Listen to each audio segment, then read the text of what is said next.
Oggi il gelato è un piacere semplice. Lo mangiamo in estate quando fa caldo, durante una passeggiata della sera. Ci sediamo su una panchina, con un cono in mano, e guardiamo la gente che passa. In quasi tutto il mondo, i bambini e i grandi amano il gelato. In Italia, però, il gelato è qualcosa di speciale. È buono, è fresco ed è una parte importante della cultura del paese. Ma questo dolce freddo ha una storia molto lunga. Una storia che comincia migliaia di anni fa, molto prima dei frigoriferi e delle gelaterie. Iniziamo dall'inizio e andiamo avanti nel tempo, passo dopo passo, fino a oggi. Nell'antichità non c'era il frigorifero. Eppure, già molto tempo fa, gli uomini hanno capito una cosa importante. La neve e il ghiaccio potevano raffreddare e conservare il cibo. In montagna, in inverno, la neve era tanta. Alcuni popoli antichi andavano in montagna a raccogliere la neve. Poi la portavano giù, nelle città, e la conservavano in buche profonde, scavate nel terreno. Queste buche erano fredde e buie, e la neve si scioglieva molto lentamente. Così, anche con il caldo dell'estate, restava un poco di ghiaccio da usare. Il ghiaccio in quei tempi era molto prezioso. Solo le persone ricche potevano avere il ghiaccio in estate. Portare la neve dalla montagna alla città era un lavoro duro. Gli uomini caricavano la neve su carri e su animali. Coprivano la neve con la paglia per tenerla fredda più a lungo. Avere un dolce freddo d'estate era quasi un miracolo. Per questo era anche un segno di ricchezza e di potere. E gli antichi romani amavano molto questa idea. I romani ricchi mandavano i servi sulle montagne vicine. I servi riempivano dei sacchi di neve e correvano subito verso la città, perché la neve si scioglieva velocemente. Poi i romani mescolavano la neve con il miele e la frutta. Il miele era dolce, la frutta era fresca e la neve rendeva tutto freddo e leggero. Si racconta che alcuni ricchi romani amavano molto questi dolci freddi. Non era ancora il nostro gelato, ma era già un dolce freddo, semplice e buono. Possiamo dire che l'idea del gelato nasce così. Dal desiderio di mangiare qualcosa di dolce e di freddo anche quando fuori fa molto caldo. Passano i secoli e la storia continua in Sicilia. La Sicilia è una grande isola nel sud dell'Italia. Molto tempo fa, gli arabi sono arrivati in Sicilia e sono rimasti lì per molti anni. Gli arabi hanno portato tante cose nuove. Hanno portato lo zucchero, i limoni e le arance. E hanno portato anche una bevanda fredda e dolce. Nella loro lingua, questa bevanda aveva un nome speciale. Da quel nome arabo nasce la parola italiana sorbetto. Molte parole del cibo italiano vengono da lingue lontane. Il sorbetto è un dolce freddo, fatto con acqua, zucchero e frutta, ma senza latte. Gli arabi erano molto bravi con lo zucchero e con i dolci. Hanno insegnato ai siciliani a fare bevande fredde e profumate. In Sicilia c'è un grande vulcano, l'Etna. Sulla cima dell'Etna, in alto, c'è la neve anche quando in basso fa molto caldo. La gente saliva a prendere quella neve e la usava per fare i sorbetti freddi. Con il succo dei limoni e delle arance della Sicilia, quei sorbetti erano freschi e profumati. In Sicilia è nata anche la granita. La granita è fatta di acqua, zucchero e frutta, congelate e mescolate insieme. Al mattino, in estate, molti siciliani mangiano la granita. La mangiano insieme a una brioche, un pane dolce e morbido. È una colazione fresca, perfetta per le giornate calde. Ancora oggi in Sicilia il sorbetto e la granita sono molto amati. Nel corso dei secoli la ricetta del dolce freddo è cambiata molte volte. Ogni popolo ha aggiunto qualcosa di suo. Facciamo ora un altro passo avanti nel tempo. Arriviamo al Rinascimento, molti secoli fa. Il Rinascimento è un periodo famoso della storia italiana. In quel tempo, in Italia, l'arte e le idee erano ricchissime. Una delle città più importanti era Firenze. A Firenze governava una famiglia potente, i Medici. I Medici amavano le feste, l'arte e il buon cibo. Alle feste dei Medici arrivavano ospiti importanti da ogni parte. Il cibo doveva essere bello, ricco e nuovo. Un dolce freddo e cremoso piaceva molto agli ospiti importanti. Si racconta che proprio a Firenze un artista molto bravo ha avuto un'idea nuova. Fino a quel momento i dolci freddi erano fatti soprattutto con acqua e frutta, come i sorbetti. Questo artista invece ha usato il latte e la panna. Il latte e la panna sono ricchi di grassi, così il dolce diventa morbido e cremoso. Con il latte il dolce freddo è diventato più cremoso, più pieno, più dolce. Non era più solo acqua ghiacciata con la frutta. Era una crema fredda e vellutata. Questo è il momento importante. Nasce il gelato moderno, fatto con il latte. Da allora il gelato italiano ha due grandi famiglie. Ci sono i gusti alla frutta, più leggeri e freschi, e i gusti alla crema, come il cioccolato, fatti con il latte e a volte con le uova. La fama del gelato italiano è cresciuta velocemente e presto è uscita dai confini dell'Italia. Molto tempo fa, un uomo siciliano è andato a vivere a Parigi, in Francia. Il suo nome era Francesco Procopio. A Parigi, Francesco Procopio ha aperto un locale, un caffè, dove la gente poteva sedersi e mangiare. In quel caffè serviva i sorbetti e i gelati all'italiana. A quel tempo il gelato era un lusso raro e costoso. Nel caffè di Parigi, invece, molte persone potevano provarlo. Poeti, artisti e signori andavano lì per gustare il gelato. Ai francesi il gelato è piaciuto tantissimo. Quel caffè è diventato famoso in tutta la città. Così, poco alla volta, il gelato italiano si è fatto conoscere in tutta Europa. Da un piccolo caffè a Parigi, il gelato ha cominciato a viaggiare per il mondo. Per molto tempo, però, mancava una cosa. Come si mangiava il gelato per strada? All'inizio il gelato si mangiava soltanto in una coppetta di vetro o di metallo, con un cucchiaino. Dopo bisognava lavare la coppetta e il cucchiaino. Per strada tutto questo non era comodo. La gente voleva mangiare il gelato camminando, senza piatti e senza cucchiaini da riportare indietro. La soluzione è arrivata con il cono.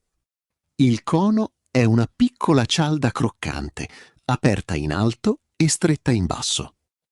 Dentro il cono si mette il gelato e il cono stesso si può mangiare. Così non resta niente da lavare e da buttare. Si racconta che il cono è diventato famoso durante una grande fiera in America, più di 100 anni fa. C'era tanta gente e faceva molto caldo.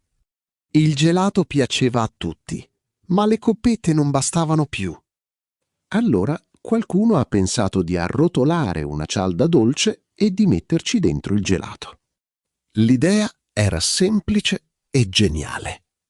Da quel giorno il cono ha avuto un successo enorme. Il cono ha cambiato per sempre il modo di mangiare il gelato. Da quel momento il gelato è diventato anche un cibo da strada. Oggi il cono è il simbolo del gelato in tutto il mondo.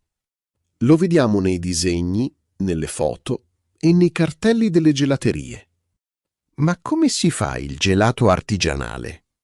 Fare un buon gelato non è facile. Prima il gelataio mescola il latte, lo zucchero e gli altri ingredienti. Poi mette tutto dentro una macchina speciale. La macchina raffredda la crema e la gira piano piano. Girando, la crema diventa liscia e morbida. Questo lavoro si chiama mantecatura. Grazie alla mantecatura, il gelato non diventa un blocco di ghiaccio duro, ma resta morbido e cremoso. Adesso arriviamo a una differenza molto importante. Non tutti i gelati sono uguali. C'è il gelato industriale e c'è il gelato artigianale. Il gelato industriale è fatto nelle grandi fabbriche. Viene prodotto in enormi quantità, poi è chiuso in una confezione e portato nei negozi di tutto il mondo. Questo gelato può restare nel freezer per molti mesi. Per durare così a lungo, spesso contiene molti ingredienti aggiunti. Dentro c'è anche molta aria. L'aria fa sembrare il gelato più grande, ma in realtà dà meno sapore. Il gelato artigianale, invece, è un'altra cosa. Artigianale vuol dire fatto dal gelatiere nel suo laboratorio, con cura, in piccole quantità.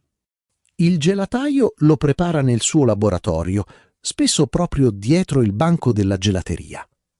Lo fa fresco ogni giorno, o quasi ogni giorno. Usa ingredienti veri e semplici. Latte fresco, frutta di stagione, zucchero, cioccolato e frutta secca. Il vero gelato artigianale ha poca aria dentro.